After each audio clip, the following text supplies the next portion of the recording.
my scooter got a puncture, and I got a solid tyre replacement.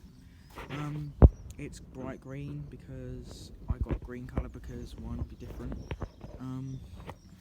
It was very hard to get on. The front's still rubber, tubed rubber.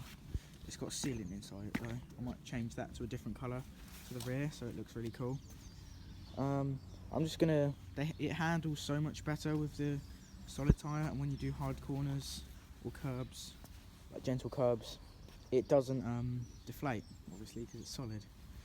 The holes in the side of the tyre actually help installing the tyre to the wheel. You need to boil it for 10 minutes, let it sit for 10 minutes in the boiler, get a screwdriver and several tools, and you just pry it on there. It's kind of easy if you've done it before. I haven't done it before, but yeah.